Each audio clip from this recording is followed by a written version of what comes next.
Hi chums. Cara is pot number 6. Cara, these are bought seed. So hopefully they'll be okay. And there's our little proof thing again. 2 average Cara bought seed. Okay? So that's where we are. Right, what has been happening? There's 2 things I need to address. One thing I need to address is messaging, okay? K's allotment, K's allotment, I think we're sorted out now. I just can't remember rightly. I think we are, but the other one is Laurie Cook, okay? Laurie, I sent you a message to your YouTube inbox. I'm not too sure if you know how to get there, but if you get if you don't know about this, it's worth your while checking it.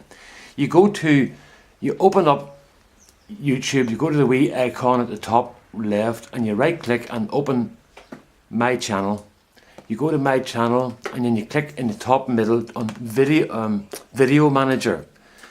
When Video Manager page opens up, on the left hand side there's a box named Community, and you click on Community, and then in that Community drop down box it says Messages, and you can get to your messages. This is YouTube making it as awkward as possible for us to get messages, because they want us to use G+ all the time, Google+. So, and I don't use that. I have to get on this sometime, but what's wrong? I'm scared of duplicating everything, you know. But anyway, so that's what you need to do. And I've sent you a message, Laurie. It's just I don't want to talk about stuff here. It's got nothing to do with wood turning or with gardening, really, you know. But I have no interest in anybody else, only us. So I noticed something you mentioned on Facebook, and I thought I might be able to help you out. Okay. The other thing I was going to say was that if you do check your messages, because I often wonder, are people not replying because they're offended, maybe, you know? But then I discover that they don't know how to get to the messages. Okay, so on to these, and I'll tell you my latest stories. Oh, goodness gracious. I'm a bit tired and sore today, because I'm starting to understand that thing about... There's a flatworm, boys. Right? That's the New Zealand... I think it's a New Zealand or Australian flatworm. And it's just a flatworm. What those guys do is, they go out at night and hunt for earthworms, and then they wrap themselves around the earthworms and devour them. So they're not very pleasant things. But I used to kill these boys, right? I'll tell you, I'll just get rid of them. And Jeff Hamilton, God rest him, he was a great gardener, TV gardener, had us all out looking under stones and pots for New Zealand, I think it's New Zealand flatworms that were coming in on plants. And of course I did what I was told. I was out checking the garden at night for New Zealand flatworms. And then one day I was standing in the kitchen doing something, and I was looking at the birds, and a flock of starlings arrived on the lawn, maybe 150, 200 starlings, and they just set about taking every worm they could get their hands on, their beaks on. And I thought, here's me out at night trying to save one worm, and them boys come in and just eat 2,000 of them at one go. So I'd stopped killing New Zealand flatworms then, you know. So that's that. Right, what are we at? Cars.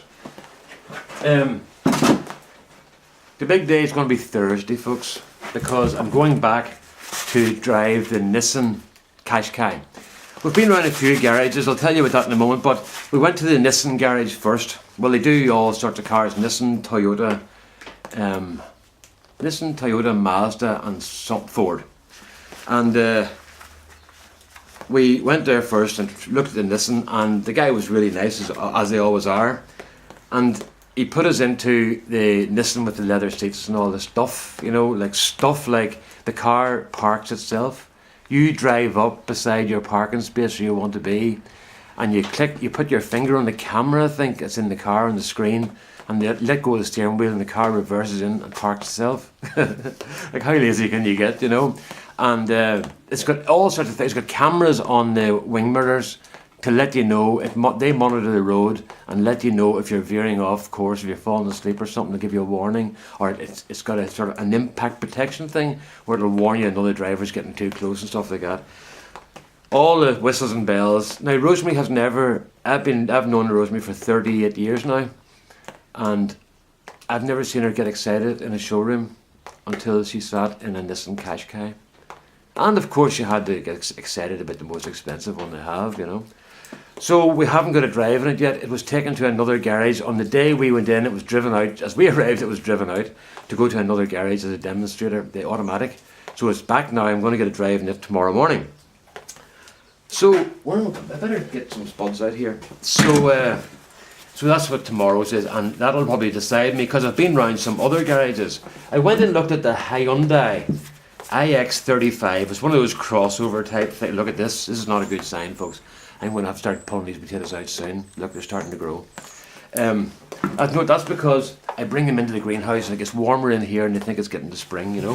So that's one of the downsides of doing it this way, you know. But anyway, so what was it? Yeah, so I looked at the Hyundai iX35. It's one of those crossovers you kind of get up and into and slide out of, and it was like getting in and out of a van. It was so high, and that's my issue, is getting in and out the old back thing, you know. So it was too big. But then the guy said to me, "There's a car over here might suit you," and it was a little car called the Hyundai iX20, I think it is, and it was a lovely car, a lovely little car. And I was really thrilled with it, and I thought, right, this is it. And Rosemary liked it too, and we thought, well, why do you need to go for a big car when you get a small car with nearly as much room inside? And we don't need space in a car now at the back of it because we don't have passengers ever, you know. So we thought about that, and I said, that's brilliant. Have you got an automatic in that? And he went, no, we don't do automatic in that one. So that was that out the window. So then I went over to see, as a young fella, he was brilliant. He was really brilliant, and he did a lot of help for me and all the rest of it. So then I walked in. He said to me, look, see before you go, we're on in this, and right, I look at that, I'm going back to that garage tomorrow, but this other garage was about 40 miles away. So I was in to look at the Daihatsus there, not the Daihatsus, Hyundai, and I went in to look at them, and the young fella said to me, look, see before you go, nip into the Ford showroom, because there's B-Max and C-Max, and is there an S-Max? And he said, one of those might do you, because they're like wee sort of mini people carriers. Right, I went in, that was dead on. So I went in, and I said to the guy, how you doing? Bid him good day. And I asked him, would it be possible to try to get in and out of a couple of cars, because I needed to see which one was the best one for my back. And he went, well, okay then, yeah. And he wasn't very enthusiastic at all. Now, I must say, I was in my working clothes, you know, just in what I'm wearing now. Basically, I just got into the car and, right, I'm going to go and look at these cars now, you know. I think he decided that I couldn't afford to buy a car. Because whenever we were talking, I would say to him, how much is that one? He went, oh, that one's very dear. And I'd say, I don't really care how dear it is. Could you tell me how much it is? Oh, well, that's so many £1,000. Right, that's okay. How much would it cost to get leather seats and trim and that? And he went, do you want to do that? I was going, well, I do actually, yeah. Well, it'd be very expensive, it'd be another 1,800 quid. And I went, that's okay, I don't mind that. I don't care how much it costs, you see. So then I asked him about another couple of cars, and he'd go, oh, you're getting into big money now. And I said, how big? He went, it would be another £2,000 on top of what you're looking at. And I said to him, look, don't you worry about the money side of it. Just you tell me how much it is and let me worry about the money side of it, all right? And then I asked him about another car, an S-Max, and he kind of looked at me and said, well, there's no possible way you could afford one of those. And he went, well, I'll tell you the price, but you know yourself, it's pretty expensive. And I said to him, look, do you think I can't afford to buy a car? And he went, oh, no. And I said, well, that's the impression I'm getting, so I'll tell you what I'll do. I said, I'm way down to see another guy in Dungannon now. Oh, no. And I said, I'm sorry. I said, I don't like this. You've treated me really badly here. And you're giving me the impression that you don't think I can afford to buy a car. So I'm not going to buy one now. And I said, I was going to buy a Hyundai next door, but I'm not going to buy that either. And he was, oh, I'm sorry, I didn't realise. I'm very busy at the moment. And I said, that's no excuse. And I said, good day, sir, and walked out. So that was that. So then I went up to the other garage up the road and I looked at the Fords in there, and I must say I like the S-Max. Is the S-Max or C-Max? One of those was nice, but I wasn't as keen on the driving position. I got to get in okay, but then when I got in, it was just something about the driving that just didn't suit me, you know. I can't put my finger on it, but you know when you know you're just not comfortable, you know. So that was the issue there. So then I went and looked at a Mazda crossover, and it was nice, but for what it cost, you get a lot more for your money with a Nissan, you know. So I thought, right, we'll see what this is. I had Mazda before and I liked Mazda, but I also had Nissan before and I really liked it, you know. So anyway, cut a long story short, I'm going back to look at the Nissan. At the moment, the Nissan is the one that's top of the list, and the other one is, there's another one, what's the other one called? A Nissan? The Ford C-Max. The C-Max or B-Max, I'm not too sure which one, or S-Max, one of those Maxis. And if I decide, when I drive the Nissan and I don't like it, I'll go back to a different Ford garage than the one I was in and try the C-Maxes again, because whatever those Maxes are, because I liked the car but I didn't like the driving position. But maybe if it took a bit more time and set the seat up properly, it'd be a lot different, because your mum was I felt kind of embarrassed asking him, could I buy a car please, you know. So from that point of view, I didn't really get the car set up the way I should have, you know. So what I'll do is, if I don't like it and listen tomorrow, I'll go back. I'll maybe just go back and try the S-Max in another garage anyway. There's no point cutting off my nose to spite my face, you know. So I'll do that tomorrow. Maybe I'll drive it. That's what I'll do. I'll drive the Nissan tomorrow, and I'll say to him, right, I have to test drive an S-Max tomorrow, and I'll give you a shout on Monday. And that'll make him keep me in the garage then, you see, and try and get me to buy before I look at another car, you know. So there you are. That's not bad looking there, is it? I'll just get my bag right. So that's where we are. I still haven't bought a car, but we're getting there, you know. And then what happened the other day? Rosemary got into her car, turned the ignition on. What came on? The ABS lights and traction control. The same thing that went on it last year.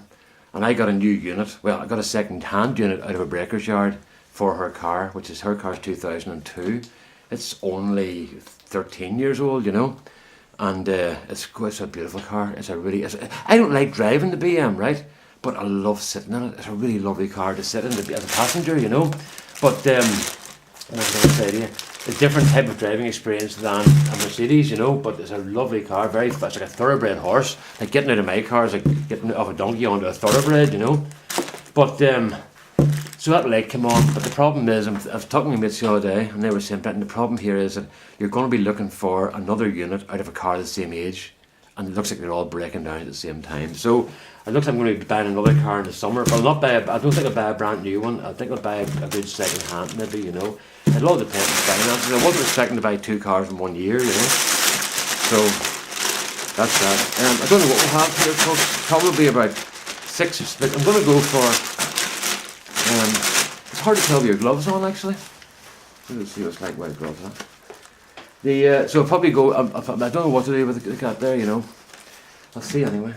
But as I say, we'll know more tomorrow. I think it's £6. I think probably it's not very big. I'll just turn the camera around here. So my Ford experience was not good, which I'm a bit annoyed about. And I'll tell you what, I'm kind of felt a bit annoyed too about it, because Chris from Chris's allotment had sent me a lot of information about Fords, which was really, really good information. And I wasn't even going to look at Fords, but it was because of Chris that I went to the Ford garage, and I was really impressed with what I saw. I know what the other one I'm going to drive, Mitsubishi. The Mitsubishi is a bit like the Hyundai, the other one I tried, not the Hyundai, Kia Sportage, and the Mitsubishi are much the same, but I'll try it too. My mate was one of those, Michael, and it's a lovely car. Right, 6 did I say? Oh, look at that, 7.8 pounds. What's that in kilos? 3, 2, 6, 3.3 or something. Would that be it? 3.55 kilos. That's all right, isn't it? 3.55 kilos or 7.8 pounds. I'm happy enough with that. That's good. That's good. Now, what do we see? I'm getting actually quite warm in here, because it's about minus outside. The frost hasn't lifted yet, you know, and it's minus outside. I can't see myself on the screen, so I think I'm on it now. It's minus outside. What's it in here now? It's 8 degrees, or about 44 in here at the moment, so that's quite warm. I'm going to come down here and just pull these potatoes out, and that'll be the end of them, because I don't like the idea they're starting to grow in January. Well, it was just February now. It's a bit too early. It's March you want them, and no, they wouldn't do it at all. It would come out too soon. The frost would get them, you know. So I'll just pull them all out, and we'll see what we get on a reveal. I don't know what to do with this reveal. I'll maybe just set the camera up do their thing and just maybe do a time lapse and let it go. The other thing on the cameras, yes, wood turning videos, we're getting closer, boys, we're getting closer. I went to do one the other day. I've got my angle set up. I think I'm happy enough. I did a few wee runs with dummy runs. And then I realised the SD card isn't big enough to hold a wood turning video. It's only 4 gig, so I bought a 32 gig Lexmark Professional. And if it doesn't work, I'll blame Sam Angelo because he said they're very good. Okay, so I think I'm all set up for it now, you know. And it's got a 600 speed class, whatever the highest speed and the highest class is. It's all those things, you know. So I got that, and I'll start using it for the wood turning videos. So I've make pens today, a big rush on today because my mate's birthday's tomorrow. Oh, you'll hardly see us. And my mate's birthday's tomorrow, and we're giving him a pen, you know. So I'm going to do a few practice runs first. So I might bang the video up at some stage because if I get into these pretty fast, you know. But there's a lot of setup and getting ready, and the biggest part of it is getting the shed ready for doing it. I have 2 lathes and the sanders going and everything at the one time, you know. So that's it. So there we are, folks. 7.8 pounds, 3.55 kilos. Happy enough for that. Okay. All the best now. Bye bye.